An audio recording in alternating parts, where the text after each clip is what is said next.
اللہ من الشیطان الرجیم بسم اللہ الرحمن الرحیم الحمد للہ رب العالمین والصلاة والسلام علی سید الانبیاء والمرسلین ابی القاسم محمد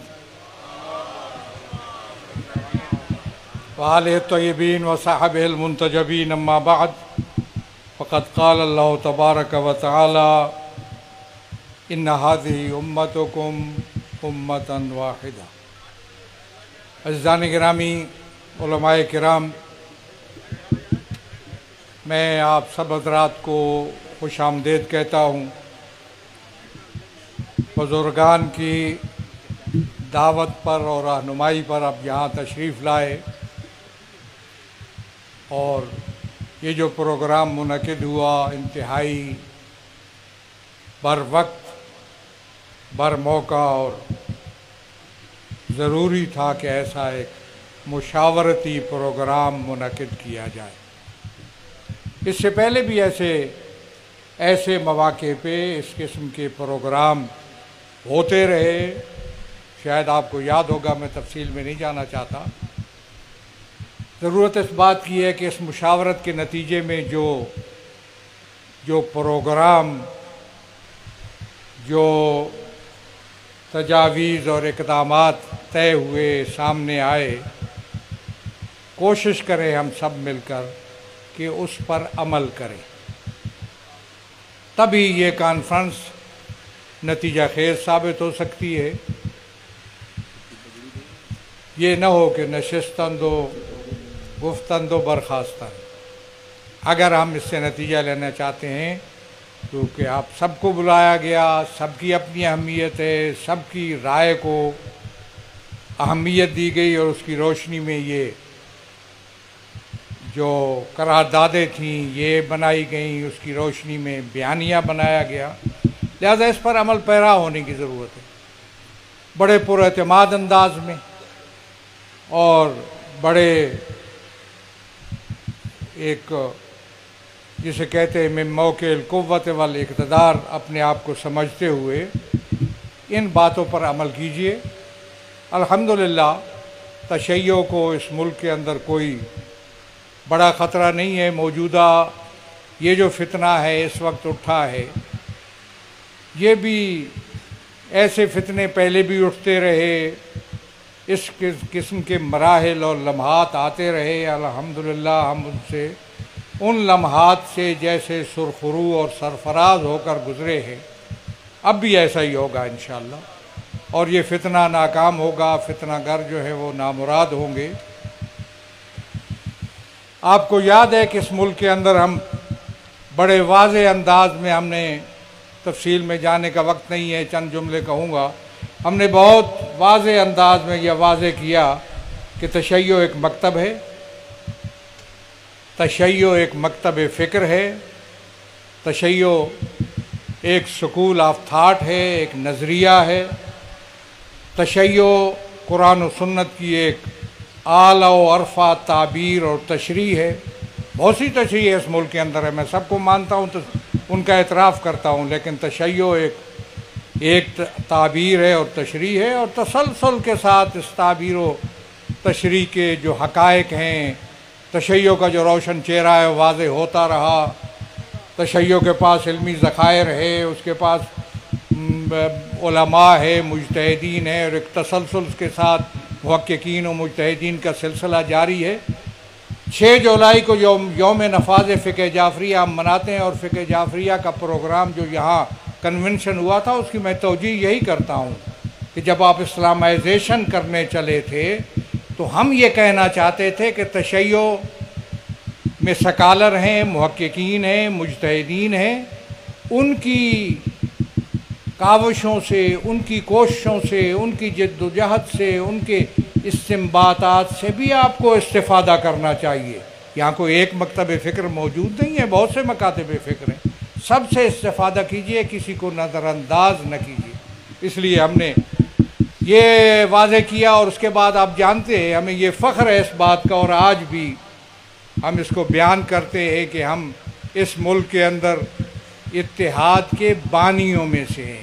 اپنے عقیدے اور نظریے پر بڑی قوت کے ساتھ اور عزم کے ساتھ قائم رہتے ہوئے اتحاد و وحدت کو ہم نے اس ملک میں اس کی بنا ڈالی، بانیوں میں سے ہیں۔ پڑھ لیجئے متحدہ مجلس عمل جو بڑی دینی جماعتیں ہیں، جس کے اندر 5 بڑی دینی جماعتیں آج بھی موجود ہے، غیر فعال ہے، اس کا اعلامیہ اسلام آباد پڑھیے، اس کے اندر کس انداز میں ہم نے وحدت اور انداز کو وہاں وحدت اور اتحاد کو اجاگر کیا۔ تشیع اس کا ایک حصہ ہے، 5 بڑی دینی جماعتوں میں سے ایک ہے۔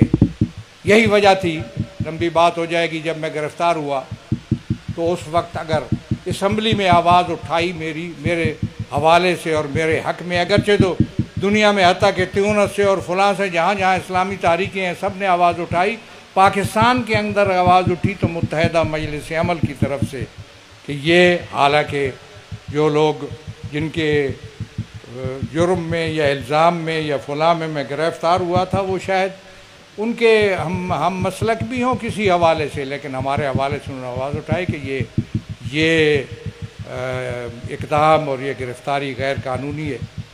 اس لیے میں سمجھتا، اور ملی یکجہتی کونسل آپ جانتے ہیں سن 95 سے ملی یکجہتی کونسل اب تک اس کے بھی ہم بانیوں میں سے ہیں، اور اس میں اب تمام دینی جماعتوں اور گروہوں کے ساتھ موجود ہیں، آج بھی ویسے ہی موجود ہیں۔ فتنے اٹھتے رہے، ہم ان فتنوں کا مقابلہ کرتے رہے۔ اب یہ فتنہ اٹھا ہے، یہ انشاءاللہ یہ فتنہ جو ہے یہ اپنی انجام کو پہنچ جائے گا اور خاتمے کو پہنچے گا، لیکن اس کے لیے ظاہر ہے پریشان تو ہونا تھا اور اس کے لیے اقدامات کرنا چاہیے تھا، مشاورت ہونی چاہیے، مشاورت ہوئی۔ اس مشاورت کو آپ منطقی انجام تک پہنچائیے۔ اس قسم کی مشاورتیں جاری رہنی چاہیے اور اس کے لیے جو اقدامات تجویز ہوں، کوئی زیادہ گھبرانے کی ضرورت نہیں۔ میں نہیں سمجھ سکا یہاں کوئی ریفرنس کی بات ہوئی سپریم کورٹ کی حوالے سے یا کیا ہوا، کس حوالے سے ریفرنس ہو۔ مجھے کسی عدالت میں جانے کی ضرورت نہیں ہے، میں سول کورٹ سے لے کر سپریم کورٹ کے 20 فیصلے رکھتا ہوں جو تشیع کے حوالے سے، ان کے حقوق کے حوالے سے آخری کنفرم فیصلے ہیں، ضرورت ہی نہیں ہے۔ میں اب روکتا ہوں لوگوں کو عدالت میں جانے سے، حتیٰ کہ گرفتاری کے وقت میں بسا اوقات اگرچہ مشکل میں ہوتا ہے لوگوں کے لیے، میں کہتا ہوں کہ کسی کو ضمانت کرانے کی بھی ضرورت نہیں، نہ ضمانت نہ وکالت، لیکن مشکل پیش آتی ہے، بسا اوقات کرنا پڑتا ہے۔ کوئی پرابلم نہیں ہے، اگر کوئی مشکل ہو اس حوالے سے ہم دیکھ رہے ہیں۔ اس دفعہ جو اس مرتبہ میں آپ کو بتا دوں، اس دور حکومت میں نوٹ کرانا چاہتا ہوں، کنفرم کرانا چاہتا ہوں، ایسی باتیں ہوئیں جو گزشتہ دور حکومت میں نہیں ہوئیں۔ ایف آئی آریں پہلے بھی ہوتی رہی ہوں گی، اب کے مرتبہ جو ایف آئی آریں ہوئی وہ کس نوعیت کی ہوئی؟ گھر میں کوئی شخص پڑھ رہا تھا درود یا زیارت پڑھ رہا تھا یا درود پڑھ رہا تھا یا اذان دے رہا تھا، اس پر ایف آئی آر کس کے ذمہ لگایا؟ یہ کام یہ بازو ہمارے آزمائے ہوئے ہیں۔ ایسا مت کیجئے، ہم اس ملک کے شہری ہیں، ہمارے شہری حقوق ہیں اور آئین کے اندر ہماری صورتحال کنفرم ہے۔ میں بات نہیں کرتا، لوگ پھر میں بعض باتوں سے خود، جو مسلم و غیر مسلم کی تعریف آئین کے اندر ہے، پڑھ لیجئے، جو قانون جانتے ہیں جا کر پڑھیے، میں دفعہ 260 ہے یا کتنا ہے مجھے یاد ہے شاید، اس کا سب سے بہتر مصداق پاکستان کے اندر ہم ہیں۔ مجھے ضرورت نہیں یہ حوالہ دینے کی، اس لیے کہ یہ چیزیں کنفرم ہیں، واضح ہیں اور روشن ہیں۔ میرے حقوق کی بات، شہری آزادیوں کا مسئلہ پاکستان کے آئین کے اندر واضح ہے۔ غیر قانونی اقدام ہے کسی مجلس کو روکنے کے لیے ایف آئی آر کرنا۔ میں محض آرائی کا قائل نہیں ہوں، میں رابطوں کا قائل ہوں، میں پرامن احتجاج کا قائل ہوں۔ میں محض آرائی نہیں چاہتا اس ملک کے اندر، یہ ملک محض آرائی کا متحمل نہیں ہو سکتا، ورنہ جتنا بڑا اجتماع ہم بلا سکتے ہیں شاید کوئی مکتب فکر اتنا بڑا اجتماع نہ بلا سکتا ہو۔ اسلام آباد متحمل نہیں ہوگا جب ہم لوگوں کو اس کی طرف بلائیں گے۔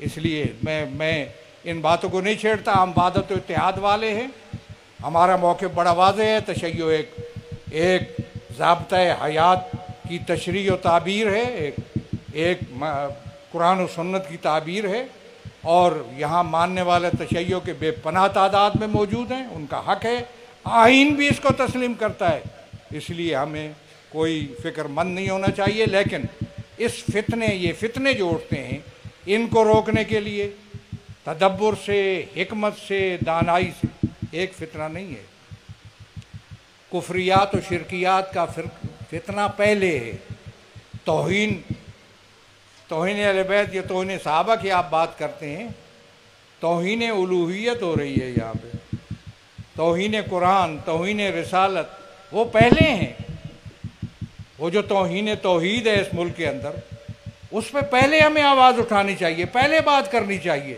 اس کے خلاف بھی مناسب اقدامات کرنے چاہیے، اور کچھ ہو رہے ہیں اقدامات، ان کو اور زیادہ منظم، اور زیادہ بہتر، اور زیادہ قابل قبول بنانے کی ضرورت ہے۔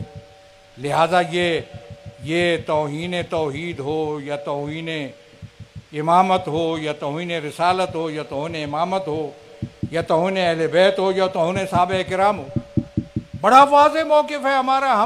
ہم تکفیری نہیں ہیں، ہم کافر نہیں قرار دیتے کسی کو، کافر قرار دینا بھی ہمارے ہاں درست نہیں ہے، ہم گالم گلوچ والے بھی نہیں ہیں، انی اکرہ لکم ان تکونوا سبابین، ہم توہین والے بھی نہیں ہیں۔ ہمارے مراجع کا انہی دنوں میں ایک چیز آ گئی کہ مقدسات کی توہین ہمارے ہاں حرام ہے، باقی رہ کیا گیا؟ حقائق بیان کرنا، تاریخی حقائق کو مناسب انداز میں بیان کرنا، یہ ہمارا حق ہے۔ لہذا تشیع کو، حقائق کو بیان کرنا یہ ہمارا حق ہے، خلیفۃ بلا فصل کہنا ہمارا حق ہے۔ تو اس لیے میں سمجھتا ہوں کہ ہم اپنے حقوق کا تحفظ مانگ نہیں رہے ہیں، متوجہ کر رہے ہیں کہ ہمارے حقوق کا تحفظ کیا جائے، اس سے مسائل پیدا ہوں گے ملک کے لیے۔ ہم ان لوگوں کو جو فتنہ انگیزی کر رہے ہیں وہ ایک تکفیری گروہ ہے۔ اہل سنت کی آپ بات کرتے ہیں، کہہ رہے تھے کہ 90% یا کتنے فیصد جو ہیں وہ ہم سے اب تھے اور جدا ہو رہے ہیں، میں ان کی بات کو مانا ہوں، خورشید انور جوادی صاحب کہہ رہے تھے، اس لیے کہ اب ایک اس فتنہ، کچھ بعض باتیں میں کر نہیں سکتا، یہ جو حالات گزرے ہیں ان حالات میں صورتحال ایسی رہی کہ ان لوگوں کو اکٹھا کرنے کے لیے کوششیں کمزور رہیں۔ کچھ اور وجوہ ہیں جو میں بتاؤں گا، کوششیں ہونی چاہیے اور تیز تر کرنا چاہیے، کیوں ہم سے جدا ہوں لوگ۔ تمام مکاتب فکر کے جو مستند لوگ ہیں وہ ہمارے ساتھ ہیں، یہ کوئی گروہ ہیں جو کاروباری ہیں، اور میں اس کو کوئی بیرونی سازش ہوگی، ابھی تک میرے پاس تو اس کا کوئی ثبوت نہیں ہے، ثبوت ہوگا تو میں بین الاقوامی یا بیرونی سازش سمجھوں گا۔ میں یہاں اس کو مقامی مسئلہ سمجھتا ہوں، پاکستان کا اندرونی مسئلہ ہے، البتہ کچھ عناصر ہیں جو اس کو ہوا دینے والے ہیں، اور اس کے لیے اتنا فکر مند نہیں ہونا چاہیے۔ لیکن پھر میں تکرار کروں گا کہ یہ جو پروگرام ہوا یہ اس حوالے سے ہوا کہ اس وقت جو فتنہ انگیزی ہو رہی ہے اس کے لیے ہمیں ایک موقف، ہمیں ایک لاہ عمل لینا چاہیے، اور وہ موقف بھی آپ کو مل گیا، لاہ عمل بھی مل گیا، اس پر عمل کرنے کی ضرورت ہے۔ یہ مشاورت انشاءاللہ اسی انداز میں، یہ مشاورتی عمل ہے، کوئی کسی کو کسی پر ترجیح نہیں ہے، برابری ہے سب کا رائے میں۔ البتہ ہمیں درجات کا، مراتب، حفظ مراتب کا خیال کرنا چاہیے۔ ضرور میں متوجہ کروں گا کہ حفظ مراتب کا خیال ہو، رائے سب کی برابر ہے کہ حفظ مراتب ہونا چاہیے، یہ رائے دیجئے، کوشش کیجئے، آراء آپ کی جمع ہونی چاہیے، اور ہوں گی جمع، اور ان کو مزید اس کو شکل دے کر، اور آگے یہ جب جس پر عمل ہو جائے گا تو اگلے مرحلے کے لیے مزید آراء آپ کی آئیں گی تو اس پر بھی عمل ہوگا۔ میں آخر میں بزرگ علماء کا، تمام کا، ان کا شکریہ ادا کرتا ہوں، ان کی رہنمائی کا، اور شکریہ ادا کرتا ہوں آپ کا، آپ نے ضامت فرمائی، بر وقت آپ تشریف لائے، اور میں دعا کرتا ہوں کہ خداوند عالم بہرحال پہ اپنے رحمت اور برکت نازل فرما، بہرحال شر شیطان، شر دشمنان سے اپنے حفظ و امان میں رکھ، ہماری پریشانیاں دور فرما، مشکلات رفع فرما، تشیع کو سرفرازی و سر بلندی عنایت فرما، دشمنان کو ذلیل و خوار و نیست و نابود فرما۔ ہمارے ساتھیوں میں سے جو لوگ کسی مشکل میں ہیں، کسی پریشانی میں، ان کی پریشانی رفع فرما۔ جنہیں کوئی مرض، کوئی بیماری کا خدشہ یا خطرہ ہے، بار اللہ ان کو اس سے سلامتی اور عافیت عنایت فرما۔ تمام حضرات کو ان حالات میں عافیت سے سرفراز فرمائے۔ اتحاد و وحدت کی برکتوں سے مالا مال فرما۔ اتحاد و قوت کو اور زیادہ مضبوط اور توانا بننے کی ہم ہمت عنایت فرما۔ اس قسم کے مشاورتی اجلاس کو جاری رہنے، ان سے استفادہ کرنے، ان پر عمل پیرا ہونے کی ہم سب کو توفیق عنایت فرما۔ بار الہ پاکستان کو سلامتی اور خیر عنایت فرما۔ والسلام علیکم ورحمۃ اللہ وبرکاتہ۔ جی شکریہ، آپ تشریف لائے بزرگان۔